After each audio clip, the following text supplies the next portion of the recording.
Carter G. Woodson once stated that if a race has no history, it has no worthwhile tradition. It becomes a negligible factor in the thought of the world, and it stands in danger of being exterminated. This gives you a deep and even surreal sense of the African American experience at this time. Despite his efforts, decades would pass, and our country's history books still told little to nothing about the contributions of African American people. In fact, in 1964, nearly 50 years following the start of Woodson's work, Time magazine published the most popular textbook for U.S. history classes, which only named 2 Black people in the entire 100 years of history that had transpired since the Civil War. Google this and you will see.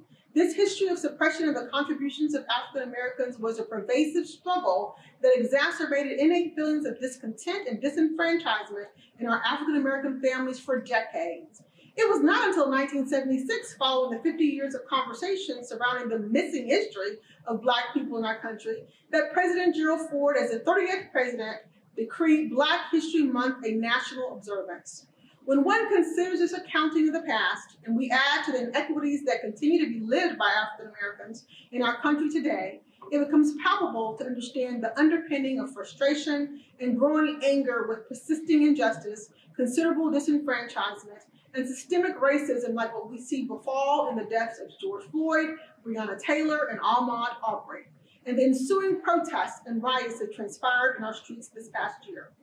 Over the past year, our student leaders have added their voice to the social justice reform conversations occurring around the world. Tonight's program is yet another important contribution to the discourse on social justice and other race relations important to their overall journey here at Bloomfield College. It is my distinct pleasure to welcome you all to Bloomfield's first Barbershop Talk, a discussion led by men of Bloomfield College. Take it away, guys. What's going on? I'm Terrance Bankston, representing the Center for Student Leadership and Engagement and Special Programs here at Bloomfield College. Welcome to Barbershop Talk. We're here at Colby's Place, 595 Bloomfield Avenue. Stay tuned for more. Hi, my name is Kyle Smith. I'm your Bloomfield College Student Government President. Welcome to our first ever Barbershop Talk. I would like to introduce to you a few of our special guests that decided to come in today to lead the conversation. Lamy, Vice President for Student Affairs. I am 51 years old. And I'm happy to be here with these distinguished gentlemen this evening. My name is George Darby, President Chi Sigma Chapter Phi Beta Sigma Fraternity Incorporated, an alumni of Bloomfield College, father of Jason and Joseph. I'm 43 years old, and it is a pleasure for me to be here. How you doing? I'm Kyle Steele, 42 years old, alumni of Bloomfield College, and I'm a teacher and a coach now. I'm Mike StBlancard. I'm 43 years old. I'm the dining director here at Bloomfield College. And the only reason why I'm here today is because I feed Kyle on a regular basis. Good evening, Darren Boone, go by the name of Coach D, head women's, men's track and field cross-country coach, 57 years old, excited to be here. We're back again, Terrance, 38 years old, and class of 2004. My name is Kyle Smith. I am a junior. I'm 21 years old.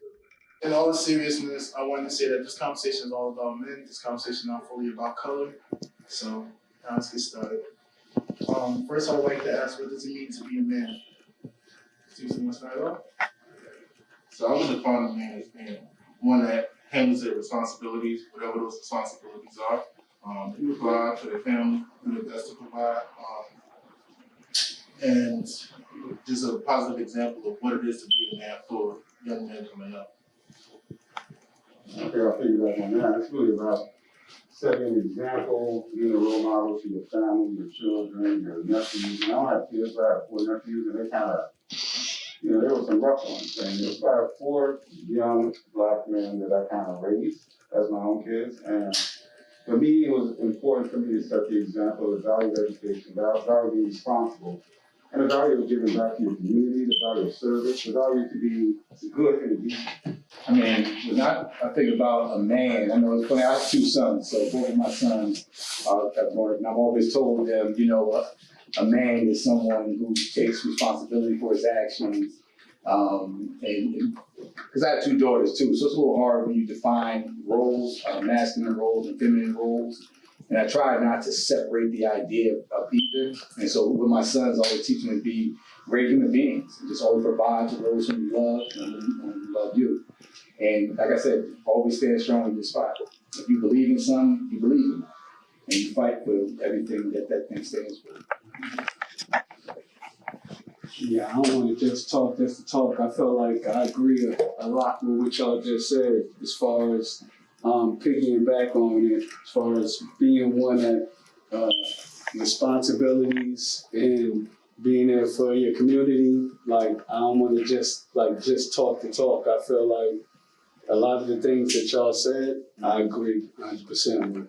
I think being a protector too, I think that's an expectation that just doesn't come from, say, females to a male, but also just the expectation of the community for men to sort of have that role of being a protector and knowing that if you're around a real man, regardless of who you are, they're never going to let you be anything but this young men, or whether you're looking at, your niece, your nephew, whatever those type of things are. So like the line. I think it's a matter of understanding your position. Knowing the position you're in, the position you could also put yourself in. And sometimes as a man, especially young black men, there wasn't a lot of father figures around. So to learn how to be something that you really wasn't taught, you have to really come to full circle to understand the power that position carries. Because if you're not careful in being true to your actions and being true to yourself as to who you are, you could mislead a lot of other young men thinking you're teaching them right when you really don't know yourself. So you have to find someone that you can, deem what a man is to you. And a man is a person of high self-esteem. He knows his role. He stays in his position. And sometimes when we feel like we have the right to blow up on some things, you really have to remain cool. You cannot get overly excited and overexert something that shouldn't be overly worked, which a lot of times we feel like if we have a position as a man, we think and we insert that power to do so, when in fact, we could be wrong. I grew up with a single mother who it was her main focus in life to make sure that there was balance. For understanding that a man will be a man's man, will get dirty, get in fights, will scrap it up, but make sure that I understand that I need to learn how to dance, how to take care of women, how to open the door, right? Understand what it is to take care of a house, to be domesticated. So she wanted to make sure that there was balance and stability in my life. It wasn't about just being a man's man. It was about knowing the balance between being a man and being a protector for women, right? And having that balance between the two. What about you, bro? I believe a man is like, he's a leader of the pack. He's the one that makes sure the responsibilities, a man, like I said before, I think I'm saying to you while you was talking, it was like the lion. Mm-hmm. And you have the eye with lion stuff. It's like more of, you know how to go out and get your prey, you know how to provide, you know how to defend. Protect your kingdom also. See, I got a question with that. See, this is my only thing. See, like I was raised like that, right? Like you the lion, you the king of the pack, you the head dude, or whatever. That's a man. And I ain't gonna front, that's me. Like I feel like I'm that dude. Right. But should I mean all of the other lions ain't men? No, that don't mean that. Exactly. So, and that's how I had to feel like right. that. So it's like, so if you a lion, you a dude, the dude in the front can't be the only one that's a man. Right. So the other dudes got to be men too. So I feel like it's more like you said, like playing your position and being accountable for your actions. So yeah. Right. So like everybody can't be that guy like in the front, but some guys got to know like, look, I'm that dude in the front, and that's just the position that I'm in. So let's build on that. You got that superior male in the pack. Right. Okay, but you always have that one or that two that wants to come up and take that position. Right. When do you stand your ground, and when you just when do you let them mature and grow without even interfacing with it? Because some want to challenge you and they prostrate as if they want to take that position, but you know they're not ready. Mm-hmm. How do you know that they're not ready? We actually have, so it depends on in what area you're talking about, right? I'm a father of two young men, right? Who've grown up to be men.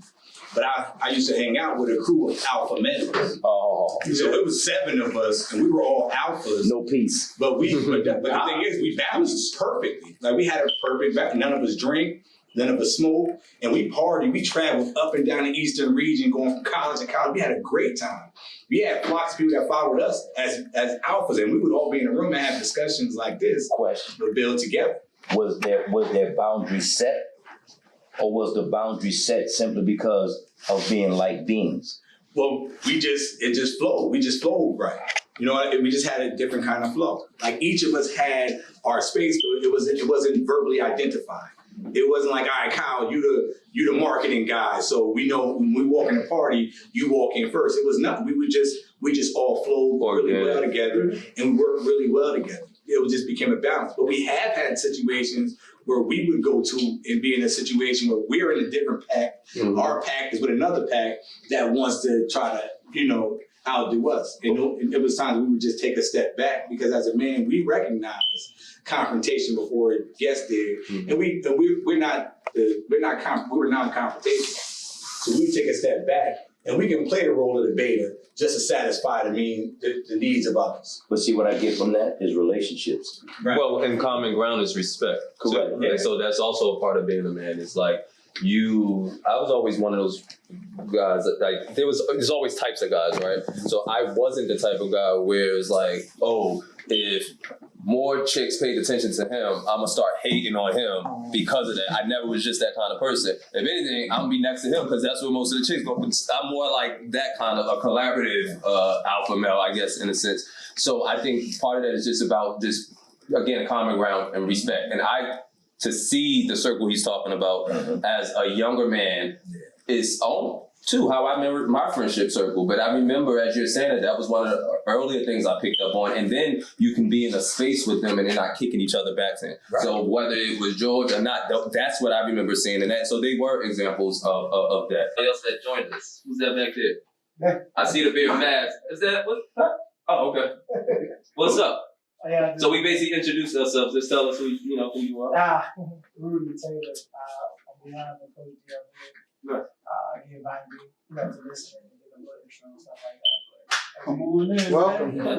In the middle of a whole bunch of stuff you don't own. Exactly. They see your glory, but they really don't know your story. There it is. Right. Okay, and that story is not always as pretty as the media paints it to be. I mean, okay, let's change it. What's my man? Eminem. Who knew that white young man came up that hard? But it was documented. Okay, so success is not a color. I tell my athletes, speed is not a color. Okay, speed comes to he or she who works for it consistently. Getting to the top is not hard. Staying on top is where the work comes in. Anybody can rise to being number one. You need to ask yourself when you get there and take a long look in the mirror. How long do I want to stay here? A good friend of mine, Carl Lewis, told me, he said, my first track meet, I was over in Europe, and I went into the stadium. 60,000 people at a track meet. He said, what do I have to do to get $1 from each one of these people? Just $1. And he knew then he had to perform and he had to work. And this was an 18-year-old young man, straight out of Wellingborough High School in New Jersey. He went over to the Pan Am Games late because he wanted to graduate, putting what was important in front of him. So they had already given out the medals, first, second, and third. So they said, let the high school young cat jump. Lo and behold, he jumped and took third. They had to call that medal back and give it to him. So, you have to make sure as a man, you prioritize what's important. Right. As an 18-year-old man being taught, because we learn from who we watch. Right. So being that every man in here is being watched, we need to really take note at what we do and how we do it consistently. Right. And I think meeting like this and discussing this, we as men, iron sharpens iron. And the sharper we get, the sharper we can continue to make each other. Then we can begin to really reach back and help young brothers like this, okay, and help them to be better people as well as better men, better husbands, and better fathers. That being said, since we're talking about that, what are some of the insecurities that we see all as men? It's an honest question though. Fear. Yeah. Fear stylish people. And I would say ignorance. Like I want to stay stupid so I don't have to be held to a higher standard. oh yeah.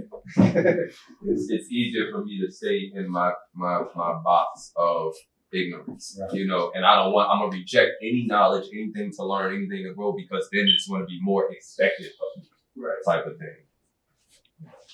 Not knowing success. A lot of times, we're going to see success and say about the rappers and stuff like that. But then the question is, do we condemn them or do we confront them? Because we condemn them all day, but that doesn't mean that they're doing what's right. And a lot of times, I've dealt with rappers that show the negative side, say they're doing this, but yet they have to sign or something non-profit, not in their name, to get back to the community. You know what I'm saying? So when they show this bug life, this casual agenda, there's always a flip side to it. So they're doing the song and dance so that they get the money to platforms where they need it to make an influence. Well, I think also some of that is an excuse, right? You're still choosing to sell yourself to the industry, if we're going to put it that way. Because part of the issue is, again, it goes back to being the only black person in the boardroom. The people who are determining what records come out and what records get funded are white people. And so they're in their community, their kids are not shooting each other and getting into altercations with this loud drug infested music, popping pills like, you know, crazy at 14, 15, 16 years old. So it's more than just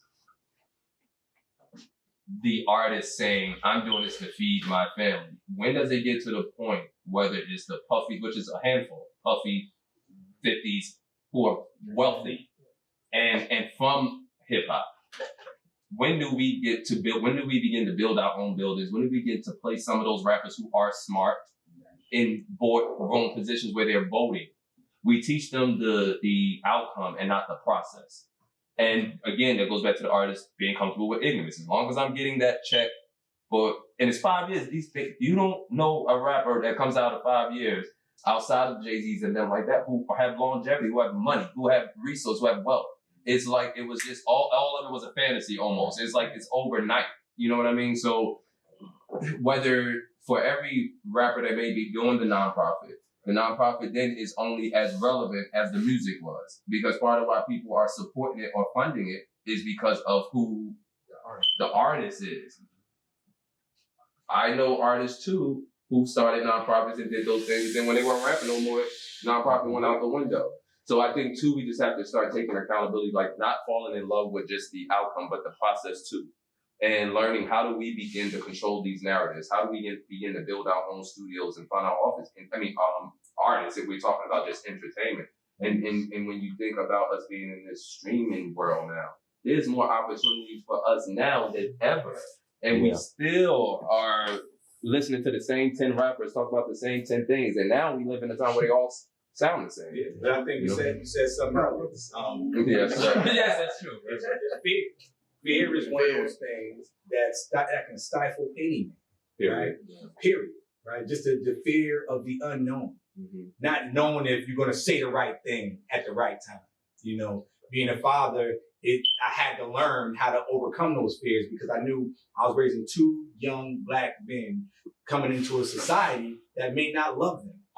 Right? Knowing that they're going to have to fight in some areas to get what they want, to be what they want to be, and not be pushed to be something that they don't. And just, you know, but that's that fear. Just the idea of you can fail. And I see that in my job all the time. I work in corporate America. I work in a company, it's 350 people that work in our buildings, 8 black men, 8. And it's 10 black women. Well, you know, we only like maybe 2% of the educators in school in the country. Let that sink in. Well, there was a question too. Someone asked me, like, when was the first time you had a male teacher? It was 7th grade. And it was 1. No, and I wasn't talking about males. I was talking about blacks. 2%. Now, okay, I love your energy on that answer. Because we as a culture, of people have got to get from under the stigma of being afraid to ask for help. Yes. Mm-hmm. I mean, parenting is not for cowards. Let's let that hit the floor. Parenting is not for cowards. There's no book you can read on your situation. You gotta live that thing. Yeah. And we, you know, there's people out there that you can talk to. I mean, aren't we talking to people now? Yeah. And the energy that we're getting off of facing each other is something that we need to do more often. Face each other. But this is And- hard too, though.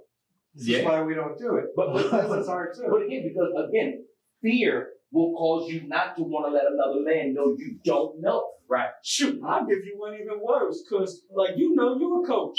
And as a coach, as a teacher, my philosophy on parenting is kind of different. Everybody is. No, so look, I feel like most parents aren't good with kids. Patience, number one. Most parents aren't good with kids, right? It's just like with most things, right? People got professions, right? So if this circle right here, if we all decided to cut here, most of us are suck, right? So we don't get paid to do the stuff. So, right, like, yo, I get paid a lot of money to deal with kids because I'm nice with them. You know what I mean? So, like, you know what I mean? I'm good with dealing with kids. Like, people who get paid to do certain things are good with dealing with them. Right. You know what I mean? So, it's a, you should be. You should hope. You should hope. You should hope, right? So that's my expertise, right? It's a lot of people who aren't good with kids, but just still have a whole bunch of them anyway. You know what I mean? And they just be having a whole bunch of them. I'm just saying, I'm keeping it a buck. They just be having kids anyway and don't be good with them. So, like, and that's what happens. So then, when they have them, then they lean on people who are good with them to deal with them, but they still gonna spend more time with the people who aren't good with them. You know what I mean? AKA their parents. I think that's a cultural thing too. I was going to say, even with your point, and maybe it connects to that. In our community, I don't want to know how it was for you too. We force our kids. 18, you got to get out. 18, you got to get a job. Sometimes I think we force our kids out of the house too soon when they're not ready. And we don't. And I mean, just going into how to parent, right? We think that that's the right thing. Force them out of the house. Whereas I've had the opportunity to engage with white families. They don't do that to their kids. And I know it's some, but they can stay there as long as they need to until they get it right. You know what I mean? Or ready to go. And so, like, was that the way your mom, and you said just your mom, was that the way your mom was with you? Or was it kind of like, when you're ready, you're ready? When I was ready, I was ready. She showed up at my graduation with a suitcase with clothes coming out. Saying, you But no, it was, you know, we're in this together and we're going to do this together. And so I didn't feel forced. But going back to what it is to be a man and what it is, that's when I felt that it was time for me to become an adult and for me to really look forward and become the man that I need to be. So I didn't feel forced, but I did feel like that was the time. What made you feel like that, if you don't mind me asking? With no male figure around, not exactly knowing what to do and how to act. Because I didn't have a male figure. Okay. That was the time. But again, I like to know that because I mean, we our paths cross, but at the same time, there are things I can't do that you can. There's places I can't go that you're accepted. There's levels of failure that you're allowed that I'm not. So with that being said, you know, I didn't hear of too many white men not growing up in a home without a dad. Right. I mean, to me, that's just like, huh? You know, I mean, I'm from New Orleans. Just you know, I'm straight from New Orleans, Louisiana, where you're taught if you don't know, you gonna learn. Mm-hmm. And we're in a society now where, you know, these kids, they Google everything.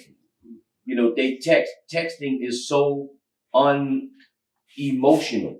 You know, you could, if I'm sitting in your face, getting on you about failing a class, I ain't smiling. And I'm not happy. But you can't feel that in the text. And that's what this society, they get across. No, pick up the phone and tell me where we gonna meet. Because we're gonna talk this thing out. And how do you talk something out? when there's no man there? And who do you talk to? Because, you got so much feminine influence. A man can't raise no girl to be a lady. And a woman can't raise no young man to be a man. But I think that's where we cross. I have 2 points I want to make. First, I want to think about the 18. My son, when I bought my house, I said I want to make sure, and me and my wife, we picked the house that if anything happens, all of my kids got somewhere to live. Right? I got a room for every one of my kids. But I need my sons, I pushed them out. I want them to go out early. I pushed both of my sons to college. Experience life. And I'm like, listen, y'all got to go to college, live on campus. I don't care how close we live to the campus. I need to live on campus. Exactly. I need them to get these life experiences because if they fall now, I can catch them. Right. And as they continue to grow, so when they get 25 and 26, I want you to be old enough. I want you to be good. Because you get all the jitters out between 18 and 25. But after that, when it comes time to graduate from college and leave college, I need you to be strong enough to stand on your own. And that's what I taught my sons. And even my youngest son. Now I'm like, listen, you come to my house while you in college, act like that's your apartment. I need you to treat it like that. I need you to think like that. You take it. The way you pay your bills is going to class. Mm-hmm. Right? Your class is your job. Mm-hmm. Your grades is your bills. That's how you get your job in that classroom. Your grades is how you pay your bills. You maintain a certain level, certain GPA. I'm going to do whatever I can for my kids, no matter what. The same thing to my daughters. My daughters got 3 times for me to pay their bills in full. After the 3rd time, you got to move back home. It's as simple as that. But that's how. But I work that way because I need my sons to go out there on their own. I didn't have that. Right. Mm-hmm. When I came to college, my grandmother told me I could never come back home. Mm-hmm. She said, you can't come back here. If you go to school, you have nowhere to live here. I had to, Mr. Washington had to talk to my grandmother, so we'll just write a letter saying that he can no longer live with you, and I was considered homeless. They let me live on campus all year round. And because I had nowhere to go. And nobody in my family could take me in, but it was that moment that I realized, like, wow, but that moment pushed me into a space where I started to treat college like my home. Can we build on that statement right there? You said, I told my sons to go and live on campus. Mm-hmm. And then you said something very profound. When you come to my house. Right. That's a statement, bro. When you come to my house, you treat it like it's your apartment. So you let them know this is not yours. Right. But you can enjoy the fruits thereof. Yeah. It's a safe haven. Yeah. Okay. So again, you didn't kick them out. Right. They always knew they had a safe place. Mm-hmm. But don't come here and get comfortable. Right. And we as a people, come on, man, we will get comfortable. We will have an entrance date, but no exit. Right. Okay. And you're giving them a parameter to work through that's real. And then you said, my grandmother, baby raised by grandma, whole different upbringing. What did grandma tell you?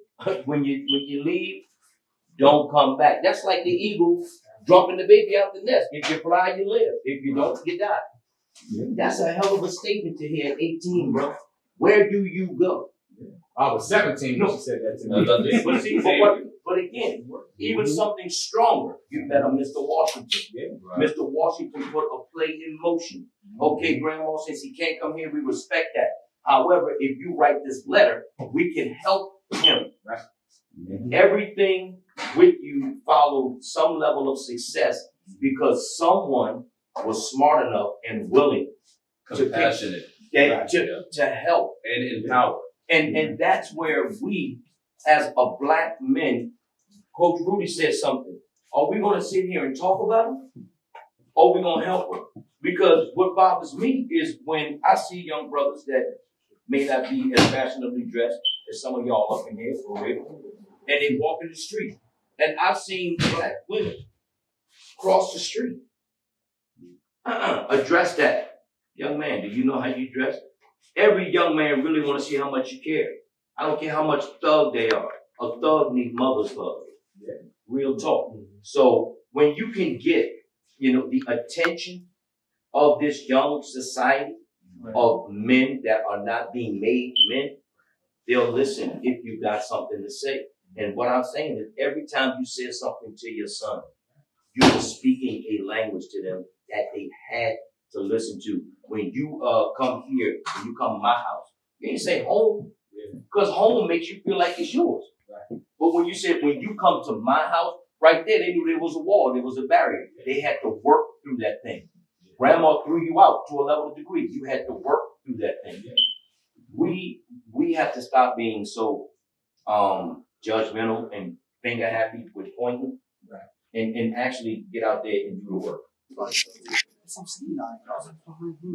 And we could, but we the same. We never treat each other different. We always move at the same rate at the same type of time. So I definitely agree with what y'all talking about. Same thing, like so like same thing. You got your best friends, right? So one dude go to college and he do his thing. You got the one dude who didn't, or whatever, right? So say they both have a family, right? They both had their kids, or whatever. So one is less better of a dad. Nah, you know what I mean? Like they both men. You know what I mean? So it's like when we asking like what it take to be a man. Yo, it ain't no like good route, ain't no easy route to being a man. It ain't no like this is the right route to being a man. It ain't no just like signature way to do that. It's a lot of ways to being a man. It's a lot that they ask of us to be a man, but it ain't no just like signature. It's not a formula, but even in this group, without a free conversation, we were all touching on the same thing. So that speaks to a core of something. At least the core ingredients, I guess, that people expect from that. What's next on the talk? Next one. How should a man carry himself? Whether it's through fashion, hygiene, just in general, how should a man carry himself? Not wearing no Steve Harvey suits.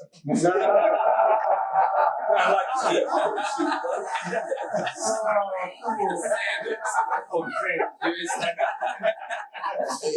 bro. No sense.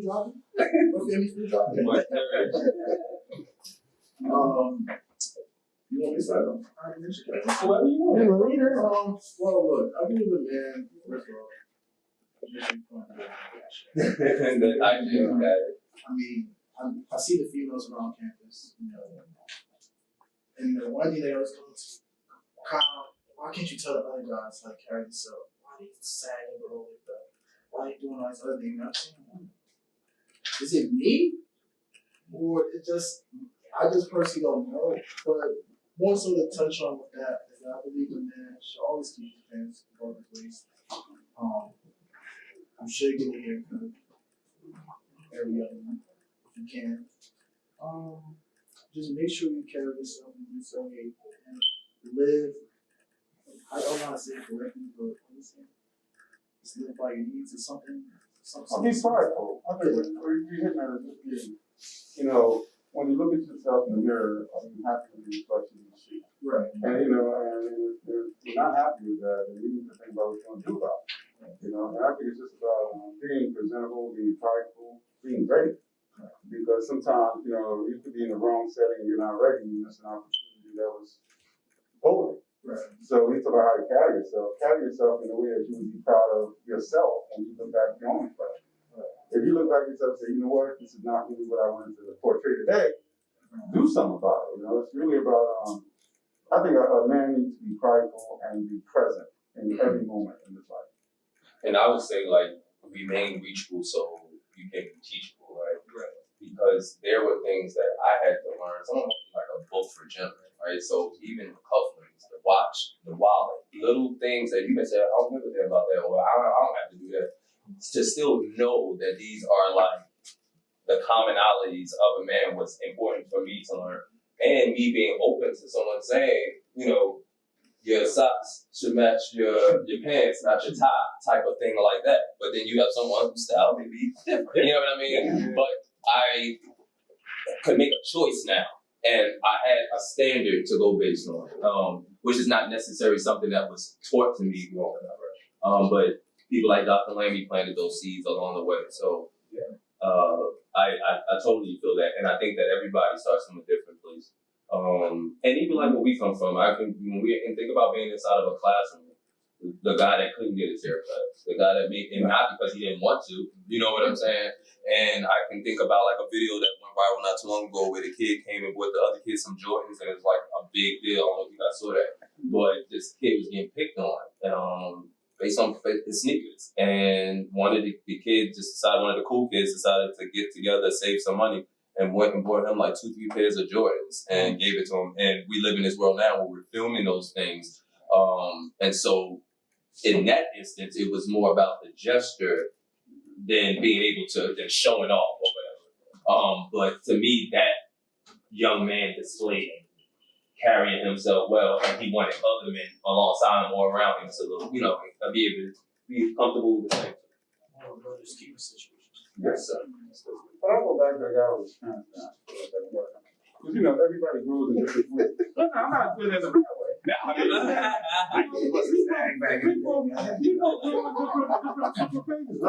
You know, there was a time in my life I never had to pull my behind, but I had to say, you know. Yeah. That picture I want to see. That picture I want to see. I wouldn't wear hard dropping shoes. I had to wear Timbs, you know. You kind of grow into the person you're going to become. But that's an evolving process. Right. You know, no one's the same as they were a year, 2 years, 10 years, 20 years ago.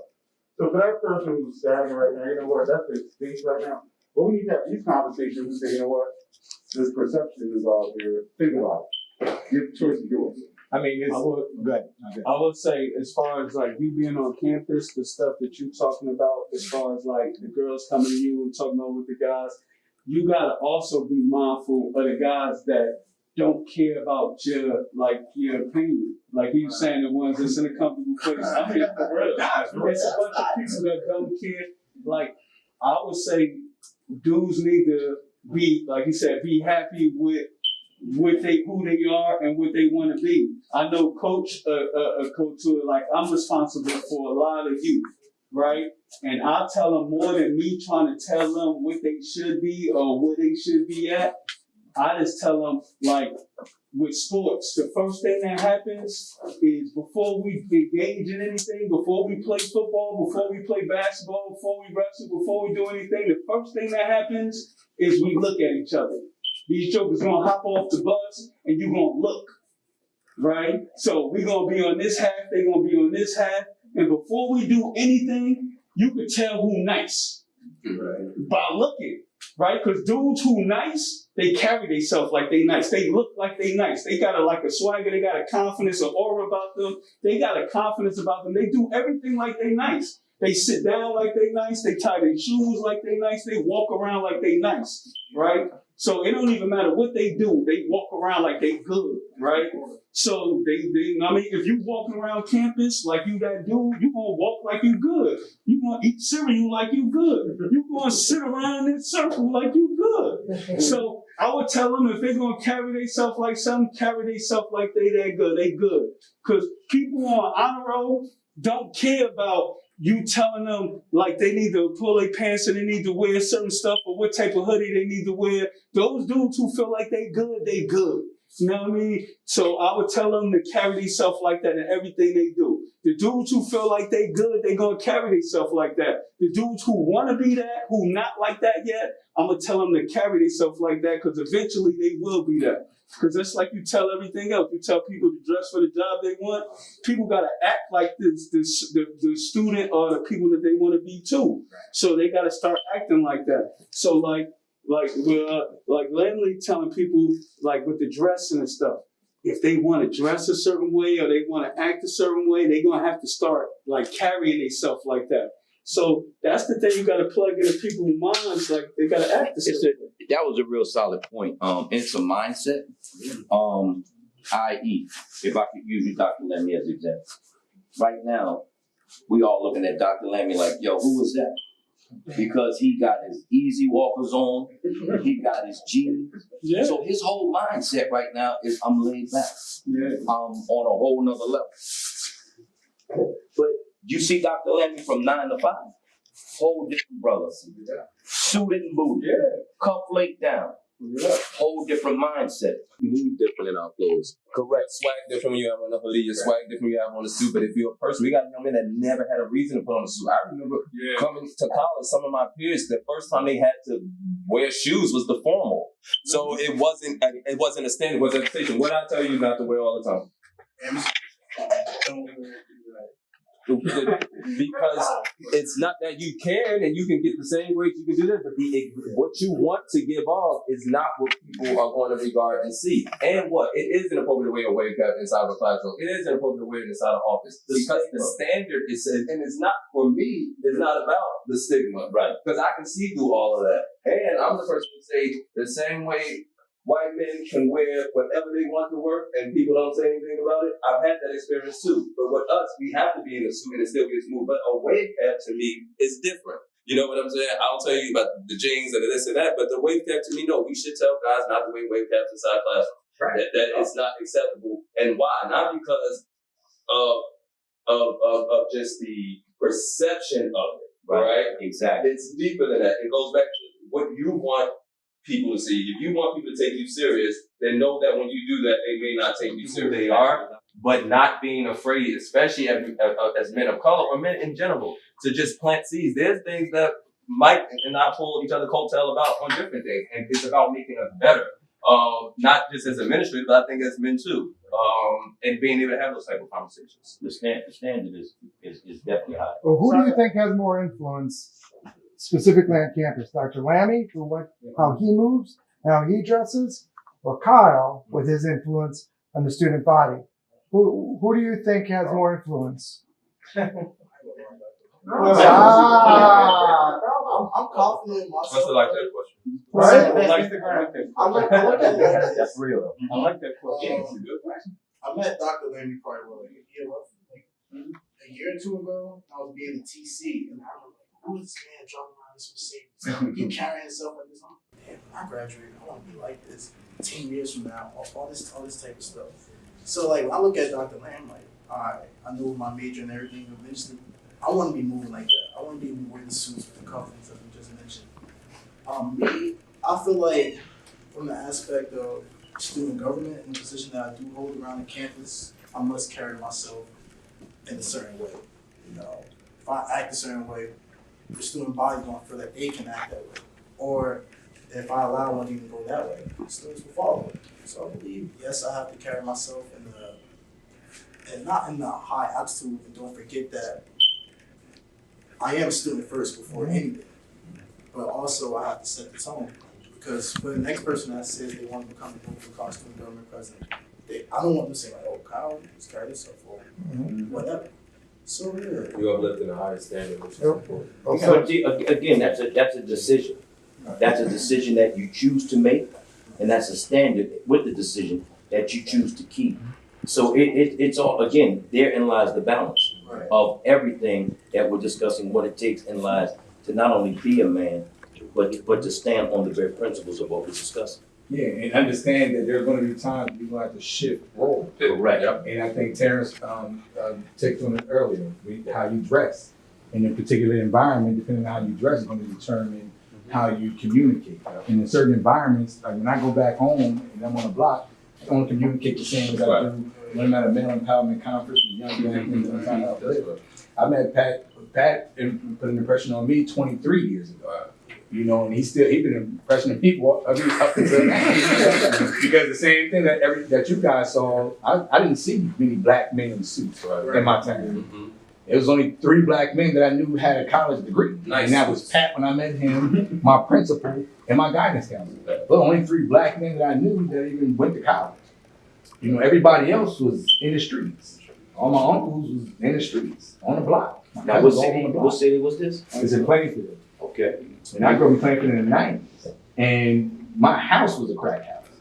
So I'm living in a house, 30 kids. All the adults are drug addicts, crackheads, right? And if you can imagine, all of these guys, everybody pants sagging because they got to play the part. They on the block, they can't go in on the block in no suit. Hey, how you doing? The only brothers that was on the block on the suit was the Muslims. Now, just to, not to stop you, but just to Look at what he saw every day. Pandemonium and chaos. Okay? All the people that's supposed to love you, teach you and guide you was broke. Broke down.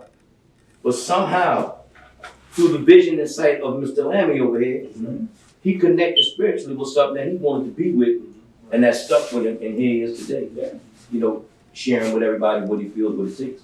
Plus, he looks good doing it. Not like you. What's your name again? Really, Taylor. So, I'm listening to everything, and I'm understanding the overall views of everything. But the biggest contrast is that we're not understanding is, during his time, he had black leaders. Through our generation, we had others that paved natives more. To your generation, your black leaders, Instagram, Twitter, you know what I'm saying, it's internet. So when you go to a social contract and say, hey, be better, the only better that they know is from their phone. So when we try to reach out to other kids and give them information, we have to understand that we're defeating them by not giving them enough information. Because when you said earlier, the acknowledgement of a man, everyone has their own contract, which is great, and I understand that. But sometimes, as a man, we have to be a librarian. We have to be able to distinguish information, when to give, when to take, when to pull from. And as librarians, we are the gatekeepers towards what's right, what's wrong. And I think that's the biggest issue with our society now, because think about now, what black leaders out there now that are hitting positive ways as far as community, positive as far as kids can look up to. You always hear about LeBron James, you always hear about a football player, you always hear about a basketball player. So overall, their contract is based off what they wear and what they appear. Now, if I can't afford a suit, I'm wearing basketball shorts and some shoes and say I'm like LeBron James. But besides sports, social contract is always changing, it's always manipulated, because at the end of the day, that's their new vision, that's their new leader. And until we take that part of being librarians and defiance as far as the information that's being handed out, it's never going to change. Because remember, we don't control the internet, the internet controls us. And until we do that, it's always going to be a social construct. So it doesn't matter how much I tell you to get right, get your grades, and do this. When you go home, what are you going to look at? Your phone. And the key is the manipulation. Well, you also can't be afraid to. That's why we can't put rocks over young talent. We have to cultivate it, because you can't be scared to be great, and you can't be scared to make history, right? Because the people that you're looking for are in the room. They're just not in position, and they're not empowered. And yes, and they can't get in the room. And when they're the only one in the room, they're comfortable with that. That's a problem too. We can't be comfortable being the only person of color in a room, right? And we have to continue to reach back. That's why this conversation is important, because a lot of people are not having it. You know, how do you, it's one thing to say you gotta do this, you gotta be there. Some people don't know how to get from point A to point B without being told. So, Terrance, I think that's a great point. And I just want to kind of touch on some of the things you said. And what Terrance said, it's really about everyone taking some level of leadership to do something. And I will tell you, I lost one of the best men I ever met in my life this weekend. You know, so I will tell you, he guided my career. And, you know, I grew up in the projects of the Bronx. So I didn't have those examples of leadership. I didn't walk with Martin Luther King. But that's what he trying to say, right? You I said 51.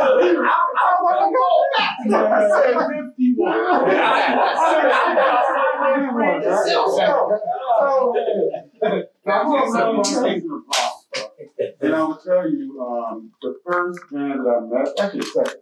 The first one was a gentleman named Bob Austin when I was 17 years old. I didn't know what a mentor was. That was my first mentor. And the second one was Maurice Washington when I stepped foot on the Bloomfield College campus. And we lost him this Sunday. And I'm saying that to say to you, bro, it's about that man impacted me, impacted a lot of people. And in return, I impacted a lot of the people in this room. Because we have to take responsibility for each other. Because leadership starts with ourselves. Absolutely. How we give back and bring people up. I just wanted to add that to your point. You know, friends all around. Yeah, I thought you were talking about this hollering. regardless of what, and obviously there's some common denominators in our relationships. We have this conversation like about like just with friends. Right. And I always say, like, with my closest friends, is there's no sexual relationship, but it's expectations there. You know what I'm saying? In the sense of, loyalty, respect, those common values, I expect in any relationship that I, you know, have. Right. So I think that that's kind of where it's pulled from. It doesn't have to be But just about one. Yeah, but I say the other part of the relationship all starts with respecting yourself first. Yeah, you gotta have a certain level of respect for yourself before you let anybody in your circle. Because people can come in your circle and they can taint everything you believe. And they can change who you are. Yeah. Like you gotta be able to be you all the time. It's hard to be in a relationship because consistency is like the main thing. So like if you don't know who you're gonna be, or you're gonna be a different person on Monday and a different person on Tuesday, it's gonna be hard for them to have a relationship with you. You gotta be the same you at least, so they at least know what to expect from you. Because you know, I mean, I was talking to my youngest son. You know, you gotta be careful who you hang with, right? Because the brothers I hung around, I mean, we was tight, and we was around cats that smoke, drink, did everything. They were everything. Womanizers, all types of stuff. But we moved outside of those circles. And we knew when to tap in and when to tap out. When cats start getting, you're like, yo, we good. And we just keep it moving. But you gotta be strong, because some guys get caught up in that stuff. And when I say people taint your space, your boy might be drinking, like, come on, man, just have a sip. You're like, all right, man, you just have a sip, and the next thing you know, every time he's sipping, you sip. Every time he's smoking, you smoke. But now you smoke too. And then he bounced. And then what you left with all his vices become your vices.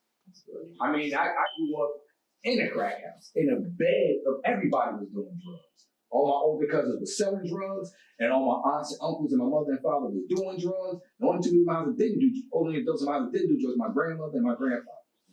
They're the only two. And they were alcoholics before the kids started doing drugs. But I grew up in that environment, and I'm one of 17 boys that never drink, never smoke, none of that stuff. You know, but you gotta have respect for yourself and be strong in your spot. How does he know the crowd that he's with is a positive or a negative influence? Right? So you had that profound childhood, as did I, and I knew the telltale signs, what to look for. How do we as youth, or at least convey to the youth, these are the jokers that you don't want to be hanging around. Right. How do they know that at that age? I think the easy one is because it was something that somebody told me at your age is with your friends, you figure it like this. A simple rule is whatever they doing, eventually you're going to do some of it. So just look at the stuff that they doing. If you want to do the stuff that they doing, then fine. If you feel like you with your peoples or your friends and you don't want to do the stuff that they doing, then it's probably not a good look for you. You can't act like I'm so high-minded that I'm going to be with them every day and I'm just never going to do it. You know what I mean? Like you putting yourself in a situation where it's like, that's not real good for you. Like, you know what I mean? Like, I feel like I won't be addicted to crack, but I ain't feel like I'm going to try. The way I look at it is, if you gotta see what you're doing. Yeah. If you're doing positive things and you don't have anybody in that circle cheering, get out the crowd. Get out that crowd, because if you're living a good life and you're living a positive proof life that you're doing the right thing and no one's cheering, you're in the wrong crowd. Mm-hmm. And winners gravitate to winners. Okay, a loser can gravitate to a winner, and they're not really a loser. They was just in the wrong crowd. Wow. You know, winners don't step low. They keep stepping, and that's how you look at who's cheering and who's not, and you know it'll show. But you have to be mindful and see these things. Yeah. That was a good question, though, Mike. Very good question. We never think about that, right? You don't even know if you don't know the negatives and the positives, because you're right. Like you grew up in a single family home, you grew up in a single parent home, and your mother raised, so there's some elements there that you missed, and you felt like you was missing, but you don't feel like you missed anything, right? Because you got everything that you needed.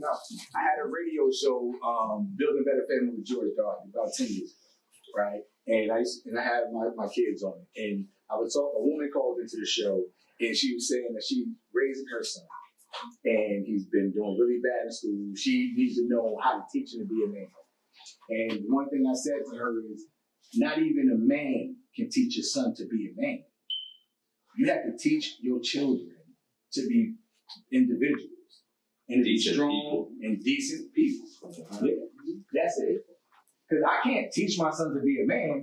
I can just present myself to be as positive of a role model as I can for them and hope that they gain some sense of a manhood through me. Well, the one thing I've noticed dealing with the kids with fathers versus those without, a father, just a daddy. Right.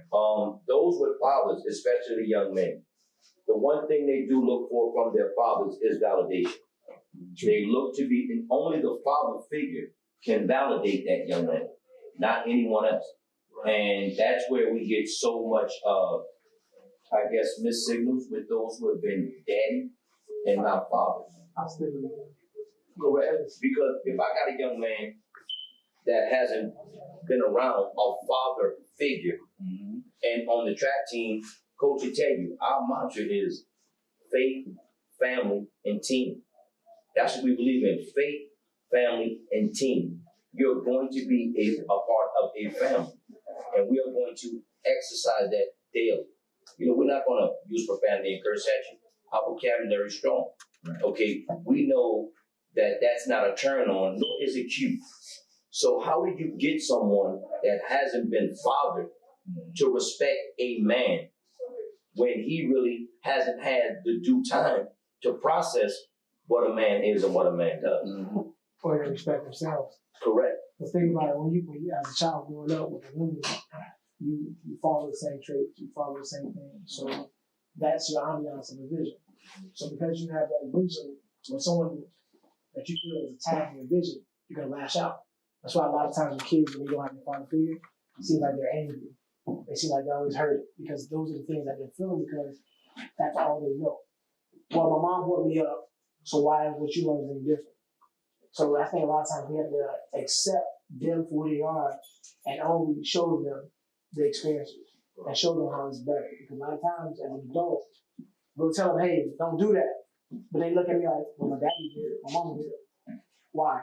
So we have to go into detail. And I think a lot of times if we give them all the information, it sometimes turns out a little better because now they know.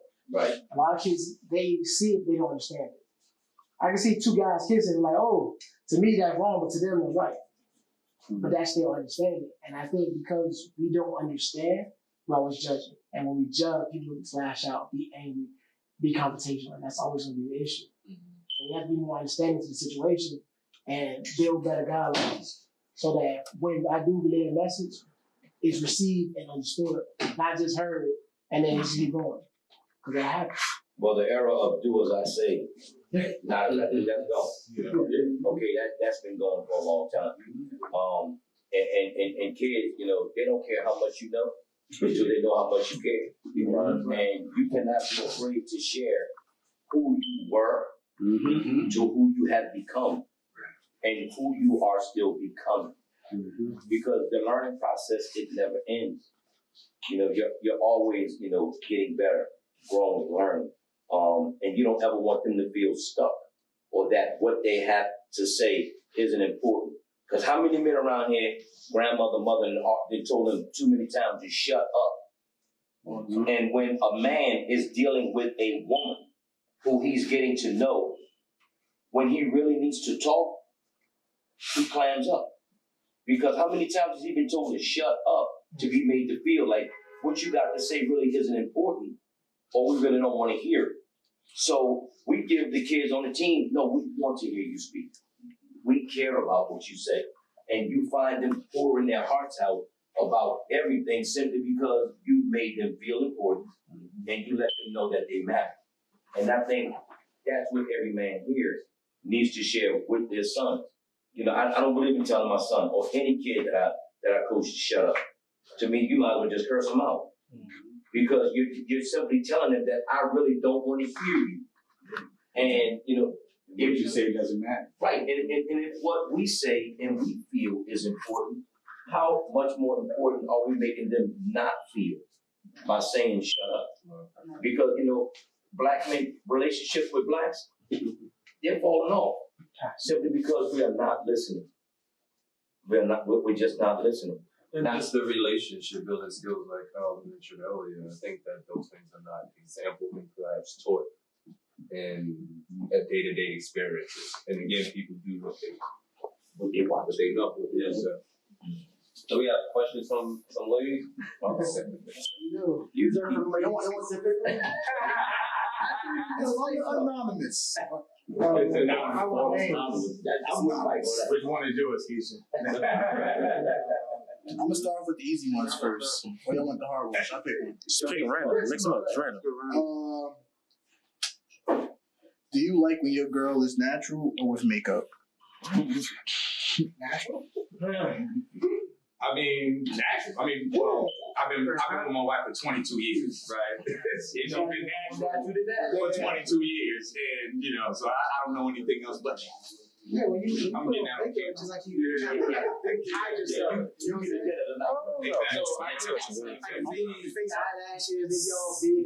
I think some people do that, but I like both, and I get into those kind of conversations with my I'm not with Terrance on that. with my a little bit like I prefer my females to wear shoes more than not. Okay. Like I don't prefer them to wear Timbs or sneakers more than they wear shoes. So something like that. Yeah, Beyonce. Well, let's keep it real, fellas. We like our women to be versatile. Yes. Just like I don't want you like a clown with the makeup. You know what I'm saying? But like graceful. So you don't want to feel like you're say yes. Yeah, I don't want it all over my shirt and all that stuff. When I wake up in the morning, the next morning I want to look and see that that's the face that I went to bed with. You sound like my dad. My dad said, and I had to think about this one for years. He said, "Son, I ain't never went to bed with an ugly woman." But it took me years to figure that one out. And I was like, and he told me, "Don't ask me what it means. You got to figure it out." So, me, Moody. It depends on what we're doing, where we're going. If we gonna stay home, be you. Right. If we going out in the street, look like something. Right. I mean, they want you to look like something. Yeah. How many times you been going out and say, "Is that what you gonna wear?" Yeah, but she's not gonna say, "Hey, like this is a lip gloss." I just keep it a buck. I just feel like that's shame. I mean, I look at it like this. Drake said, "Sweatpants, hair tied, chilling with no makeup on. That's when you're the prettiest. I hope that you don't take it wrong." That personally means to me is that I prefer my females natural, unless we're going out on somewhere like a nice like pink stuff, there you go, anniversary or something like that. It's like 10% of the time. No, dress for what we're doing. Yeah, I shouldn't feel like I'm looking at the Jordan. Like, that's personally how I feel. But if that's something that you're into, then I just keep it a buck. Like it ain't for us. Yeah. Right. Like I mean, it's like most things. Like most things that like it's one of those things. Yeah. It's not for us. Right. So we can say whatever we want, but I'm gonna tell you like this: if you feeling that, it don't matter if she got makeup on or not. Yeah, the law of attraction does play a part. A big part. Let's say the next question. All right, number 11 says, if you cheated on your girlfriend, she cheats back, would you be upset? Say it again.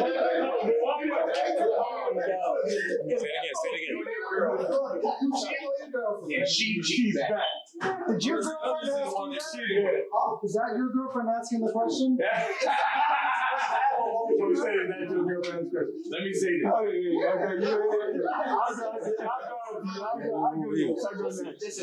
go next. Let me say this. If I cheat on my girl, right, and I come to her and I let her know that she cheat on me, it's over. Yeah. Right? I'm gonna tell you why. I see relationships are different with girls and guys, right? And I mean, it's not so much different that you don't build on emotions. Let me tell you this: the one thing that a lot of people don't realize is for anybody to complete, a sexual act, you have to host some kind of feeling, even if it's for the person you with or whoever you're thinking about in that moment, right? If my woman can reach an act with another man, she has to, at some point, host some kind of feelings for that man. I can't be in a relationship like that. And I know people make mistakes and people do things that they do, but I can tell you, for me personally, if she cheats, And that's where I'm about to go. And then she cheats. It's not something that just happened. It's something that she did intentionally.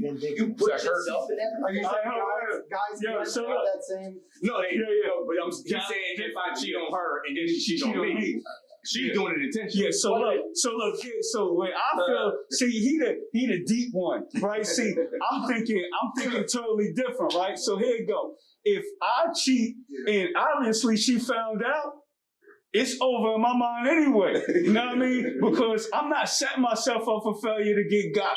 Right, so that's one. Right, so I'm not setting myself up. So even if she say, we good. All right, I'll play along. We'll play the game or whatever. So if she did go back, right, I got a simple rule. Can't nobody get my girl. Right. They can get my ex. Because the second he got old girl, we was over with anyway. You know what I mean? Like, yo, can't nobody get my shorty. You just got the shorty I used to be with. You know what I mean? So it ain't even happening like that. You know what I mean? So there you go. I love both of them responses. Because he said, if I tell her, ain't no black man telling a woman he cheated. And if he said, Plus that's so on TV. I should do it. It didn't work out too well. When they put to get him. One guy left. You got a problem. 13. Yeah. I'm doing 13. He get ready to have him drop a bomb. Do that one right there. So yeah. Hey, this is the round choice right here. I didn't write the questions. Those are my shit. Why about that, man? Nah. Getting daddy hotline. I'm about to decline that. I don't want a little bit too much. I was listening to that earlier. I'm gonna just go with number 8. Does a girl count matter? Does her count matter? Yeah. Body count. A body count. Doesn't matter how many sexual partners you have. Hell yeah. That's Yeah, like it's, I definitely feel like I'm at an age where I'm not necessarily asking how many bodies, but if I hear about your past or hear, you've been easily had to a certain extent, like I don't really want to take that or take you serious. That's just kind of where I am with it. You want to chime in a bit? Hey, can I add something to that? Sure. Yeah. Hey, can I that's what I said. Hey, Kyle, can I add something to that question? Yeah. Okay, you now repeat that question. Does a female's body count matter? Okay, let that sink in. Now flip the question. Does our body count to her? Yes. Yeah. So in what situation are you like?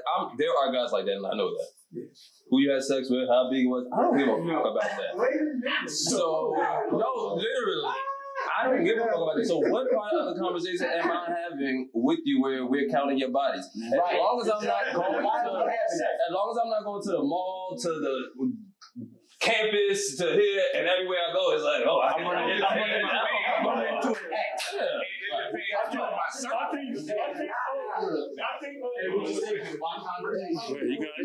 You got it. All right. What if she was smashing Pookie with the little head and she let Pookie with the little head do whatever he wanted to, and it got around, and then you didn't know. You didn't know. I'm just saying, it's different scenarios of this. It's different scenarios. So question. So it matters the type of dude that she ended up messing with before? It matters the body count. The body count and who matters. I always say the past affects the future. If you allow it. The who matters. Yes. Next question. The who matters more than even the body. Do you act? So look, I'm not. Listen, he's absolutely right. So listen, I'm not going around because that's immature as hell to even be sitting like, Yo. So Jason, Joseph, I can hear y'all. Oh, sorry. So it's immature as hell to be talking to people like, so how many people you was with? That's not happening, right? So if she maneuvering enough where it's not coming up, or like Hope said, neither me or my man's tore it up before. So that's important, right? That's important. So even more than your body count is kids, none of the people that I'm maneuvering in my circle know. So like, if I'm bringing you around and none of my people's is like, oh, you with shorty, you know, such and such, you know, such, that's important. You know what I mean? Because I don't care, like, I can have two shorties, like, and I'm like, I got shorty A, shorty B. And I'm like, I don't know which one I'm choosing. Shorty A been with 30, shorty B been with 3, right? So I'm like, yo, she don't look good, it look bad, right? But the 30 ain't been with nobody in my circle. Right. The one with 3 was with somebody in my circle. Right. You X-made, you survived for her. Yeah. I'm going with shorty with 30. Yeah, how is nobody talking about the laws of probability here? The more you hear that she's done this, the more likely she's gotten this. How is nobody even interested in that, right? Well, you talking about the I mean, that's something to think about. But also, another thing, but also you can think about this too. Let me just sum this up for the next person. A man should not ask any question that he does not want to answer. Right. Next question. I was gonna say that's a question. There's another side to that, right? So think about it. The shorty that was with 30, she might have all of that out of the way. She might be in a position to settle down. It depends on where you're at in your life. Let me say this. You understand something. And I'm different because my mother was a prostitute and my father was a prostitute. My mother has been clean and on drugs for the last 19 years. That's my wife, right? So for 19 years, my mother deserves somebody to love her. Right. And she's been with random. You know what I mean? Yeah, but your mother don't owe the next person her body count. No, but it is she does have a body. No, but she don't owe that. Oh, no, but that's what I'm saying. My whole point is, shoot, if I'm coming through, my whole point is everybody deserves to be loved by somebody, right? So regardless of a body, I don't base it on my race. And college, I mean, they said the best. I never ask a question. Right. I never ask a question because I don't care. Right? I only care about how she treats me. Right. I've been with my wife for 22 years because of how she loved me. Right. And that's it. I don't know who she dealt with or who she didn't deal with. I can care less. Right. It's not relevant. You know, like if it becomes relevant, it can be one person. It could be just the wrong person. You know what I'm saying? So that's what pops up. Right. As long as you're not Pookie off the block, we with the little hand. What's the next question? Let's get another one. Y'all want one more? All right, let's go. So, what turns you on? What turns you off as a man? You female. Oh, I got a couple questions. Oh, we filming this part? I like you leaving. Why she into me? Now, I'm gonna tell you one thing. I like sex. I mean, it depends on who you are, right? It's, see, I don't smoke. You know, so a woman smoking cigarettes or weed, it turns me on because I don't do those. I don't do it. You know, my wife, she drinks wine. She have a drink. We go out somewhere, but I'm not. I can't. If she ever is not throwing it back, I couldn't do the smoking. Like smoking, that turns me on. But it all depends on this because I don't smoke. Right. So that's something that I couldn't handle. I don't like if it's like a cigar, and even if it's weed, it's like.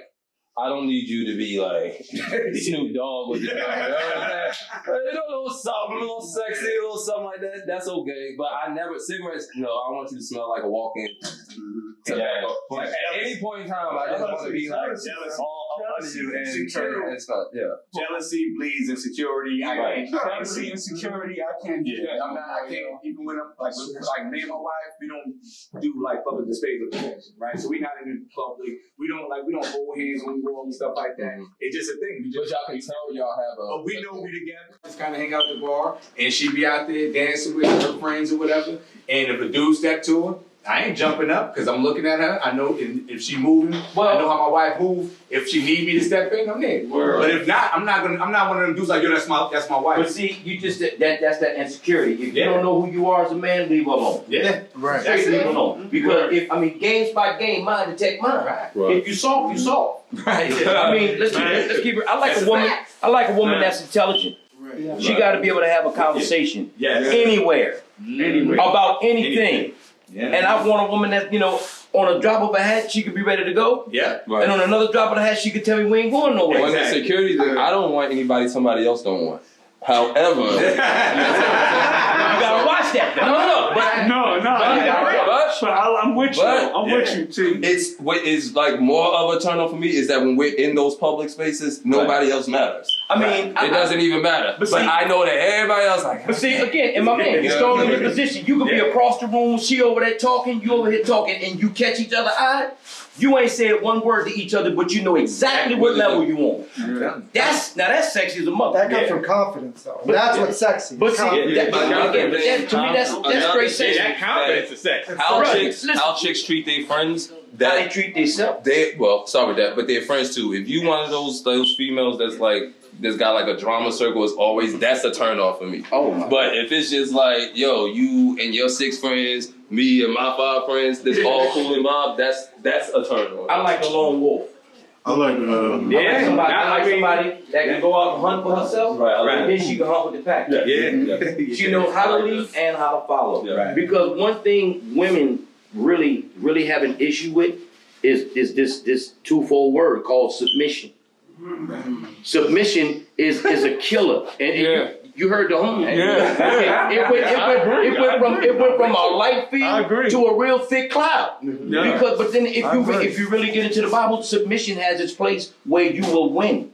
Because if I really love you and I'm really down for you, if you submit to me and show me how much you care and love me, I can't do anything to harm you. I say it like a chess. I say it like chess. If it's about king and queen, the queen has the right to move anywhere she wants on the board. Because the she job protects of the king. But the job of the king is to protect her. Right. That's why she can move like that. But the way she moved like that, because she know this man is going to protect her, and he will protect her. Yes. But he got to make her feel that, not say that. Yes, sir. Yeah. Yes, sir.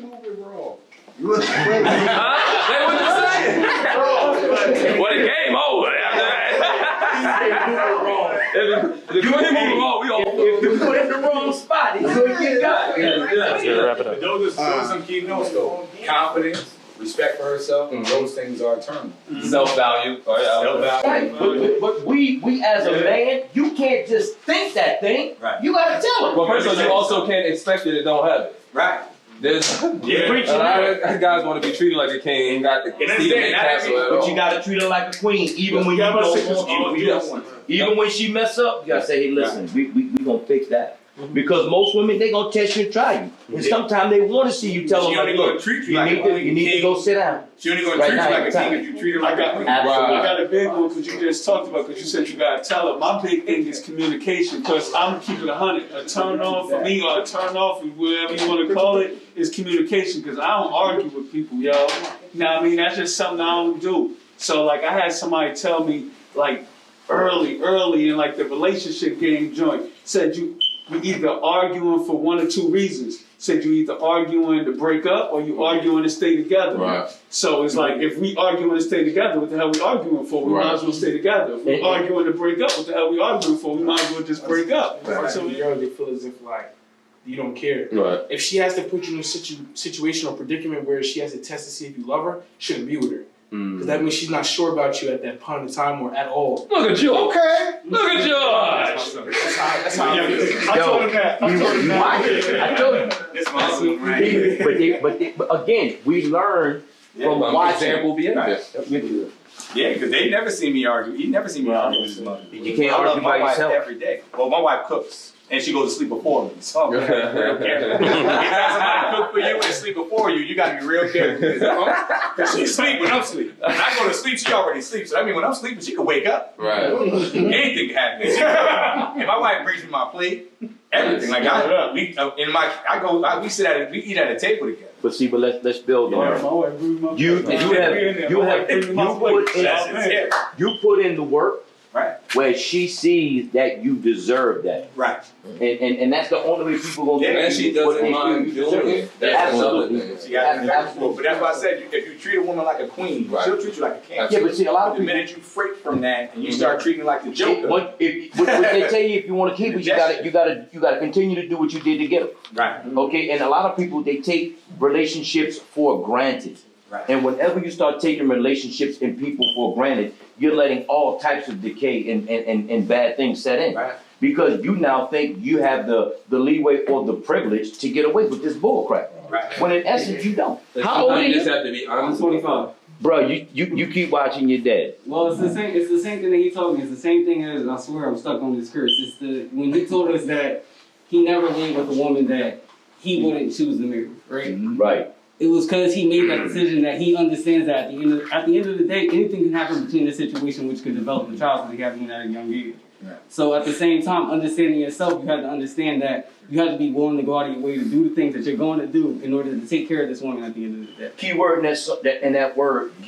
sentence was willing. Yeah. Most people, their will is to do them, not us. When you get married, you kill the eyes for us. And it's all about we, not me. And some overestimate themselves. Some think that they can, when they see a woman of high caliber, they automatically think, once they start to see she's conversing with him, he thinks, I got this whole thing under handle. The thing is, a lot of people showcase themselves in one aspect, but when they truly get intimate, it's a completely different interaction with that person. You want to learn somebody? Live with them. Exactly. Oh, yeah. Live with them. Well, I have a question. You said you were married with someone you weren't married? No, I never slept. Yeah, wrap it up. I never spent that night.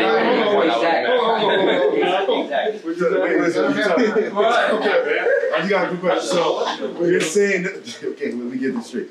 So the potential, you already see that early on, and you've never laid with a woman you wouldn't marry. There's never been a woman that I slept with that I wouldn't have married. I'm with him on that. I needed you in my life growing up. That's perfect. I'm just telling you right now. Put it this way, like you don't know somebody till you move in with them. Right. Everything's good. Let's say 6 months, a year. You choose to move in. 2 weeks could be the same. You have sex within 2 weeks, or you wait 8 months. It's still going to be the same outcome. Right. That's what people understand. One night stand could be a 1 year later on. The same thing's going to happen. You either going to find out quicker, or you going to just build. Go food shop, do whatever you do within that time frame. It's still gonna pan out to the same exact thing. Right. Realistically, I'm not just saying time. Don't start doing crazy shit. But so my thing is, how would you know that though? Well, everybody likes new. Right, everybody likes something new. You get a new car, energy different. Yeah. You get a new house, energy different. But once that thing wears on you, it's like I can't have somebody who's on the same level because it's weird. Like people learn different. You have visual learners. Then you have people you gotta read. Yeah, exactly. So how can you not? You can't. It's a weird balance you have to have because you can't essentially say you're gonna understand me for the way it is. You gotta take that time to communicate and then know if you're gonna marry that person.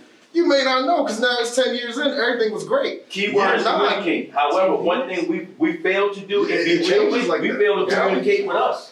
But you gotta communicate with yourself. But what you saying, I feel what you're saying. Yeah. So like a more realistic approach for me, when I was in school, I was trying to give game to my crew. Like you said, we was in the same crew growing up, right? Same results, but it was different. So like I had I was a business student, right? So I looked at it differently. I looked at it like this. So I was an elitist. I wanted whoever was the baddest chick on the campus. I wanted that chick. You like a right? So it ain't even a challenge. I don't even see it as a challenge. I just whoever with the dime or nine, but a hot one. That was my saying. Dime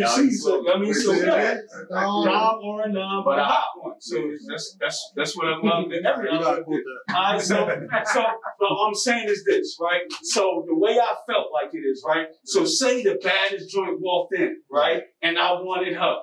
Right? What chicks do? They're gonna do a background check, right? So if you want her, she gonna be like, all right, she gonna go around, who the hell he been with? What did he do? Right? She don't know nothing about you. She gonna ask around, right? So the way I felt like it is, every chick that I was with is like a negative credit score.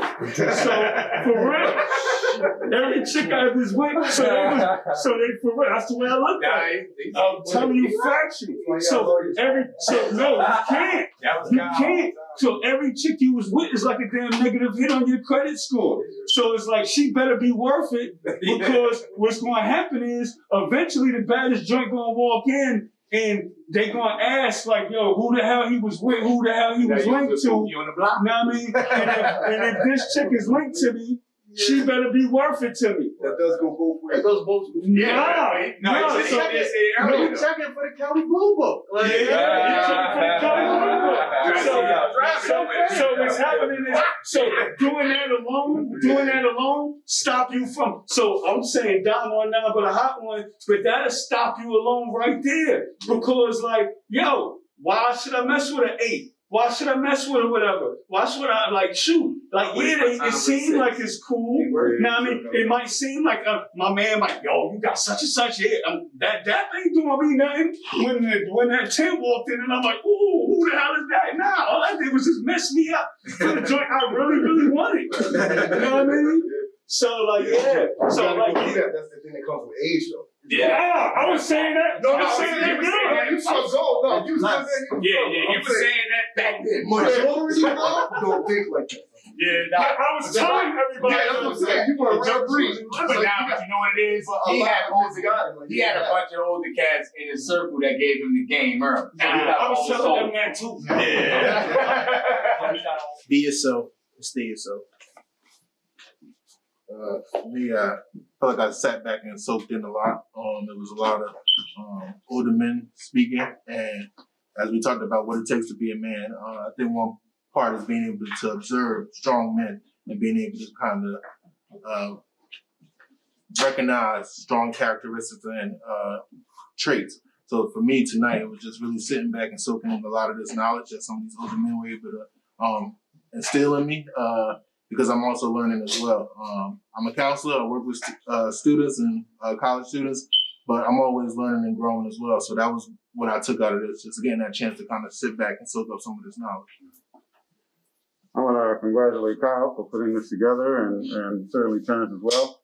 He had this vision since last semester to get us all together here in the barbershop to have this conversation. Congratulations, great event, great program.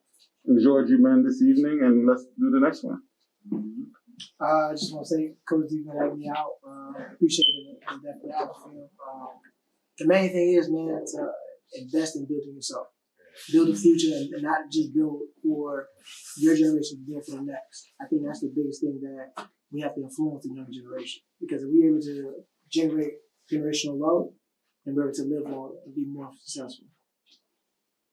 Yeah, I just want to say thank you for having us come out, man. It was really great. It was a pleasure being here. Thanks to Kobe's Barbershop, man. You brothers, we truly appreciate. This is the environment that I grew up in. You know, sitting in a barbershop, having conversations about life in general, and just kind of building on each other. And that whole concept of iron sharpening iron. I mean, it was developed in a space like this for me as a young man. And this is the time when we can talk to men that didn't have other agendas. And so I definitely appreciate you guys having us come out. I appreciate Kobe for being a barbershop. I mean, you guys for building something like this in a neighborhood where these young men can come and release themselves and have conversations, and they can leave here feeling like, you know, brand new. And that's the one thing, the haircut is something as simple as a shape up can change your whole attitude and your whole look and everything that you believe in. So if I can say impart any knowledge on any young man that's watching this feed, just always respect yourself, know who you are before you step in the ring, and don't allow others to define what you'll be. You take notes from each space that you live in and that you're around, but you build your own person who you want to be. And sometimes you got to write things down, man. Take notes and try to figure it out. But always respect yourself enough to dress nice and respectfully. And, you know, if you can afford a shape up, get one. If you can't, come to Kobe's and they might hook you up. That was a plot twist. I just appreciate being in a circle full of great men. I learned a lot. Like I said, we studied growing, so I enjoyed the conversation. I enjoyed just being around the alumni, the people that's still giving back. I feel like Bloomfield is in great hands. It was great for me to see that and to see that Bloomfield is in such great hands. So I feel like with Kyle and Terrance, Bloomfield is still thriving, and I'm happy to see that. Like I said, come to Kobe's if you need to cut, get yourself right, and continue these conversations, because this can't be the only conversation. This got to be like a start of a conversation that has to keep going. So if you want to keep the conversation going, come back to the next time we have Barbershop, or just come to Kobe's and have your own conversation, because they always have $5.95, good for that. I think what goes into being a real man is what everybody did here tonight. And we all got together and we listened to each other, all right? I think that's one of the biggest part, I speak for myself, that I need to grow on is listening and hearing everybody else's story. So, congratulations, Kyle. This was fruitful. This was really impressive. I really appreciate being here.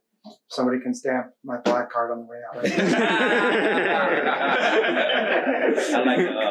like to just thank everybody for having me here. I enjoyed myself. A lot of learning. I think what we need to keep in mind and take in is the fact that we need to be versatile and understand who we are and understand that we're going to make mistakes. And it's not the mistake that you make that defines you. It's how you come back to fix that mistake. Not thinking that you're always right, or if everybody wants to be right, but we sometimes, as all of the men did here tonight, you see, they listened to each other and spoke with each other. And also, there was a panel that was invited to speak. However, the conversation and the time was so joyous and fun. Everybody jumped in, and no one felt out of place. And I think that's an atmosphere we need to cultivate. And what I would love to see most is if we really invite the crowd that we're speaking to, the young men, and let them even weigh in on what we're doing. So again, thank Kobe's for having us. I think everyone here in the panel not only spoke their mind, but we also grew. So in closing, stay tuned. I think we're on to something real good. Yeah, we definitely are going to use this as a springboard to reintroduce the Male Empowerment Network. All of you are familiar with that. And so we'll be asking you guys to come back and do some mentoring. I want to say to Kyle that real men take actions where others hesitate. And I will even say that about real leadership. So thank you for your leadership, right? And to everyone out there, don't major in minor things. And to the point of the coach, learn from other people's mistakes because you won't live long enough to make them yourself. Until next time, we're signing off. Say that again. Let me record that. Say that. Say that one more time so we can catch that on camera. Let's just say release Oh, look at one. Well, he's your boyfriend, Is that relationship? Yo, y'all ain't right. Relationship with other people or relationships. Look, when you look at it, it's like a testing ground. It's a bit of encouragement. I'm Terrance Bankston representing the center.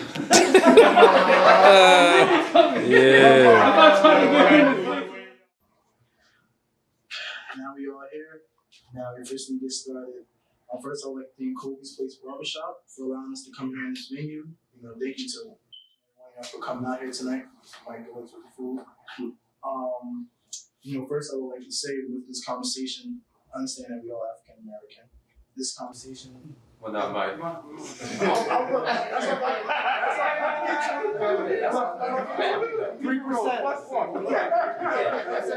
3%.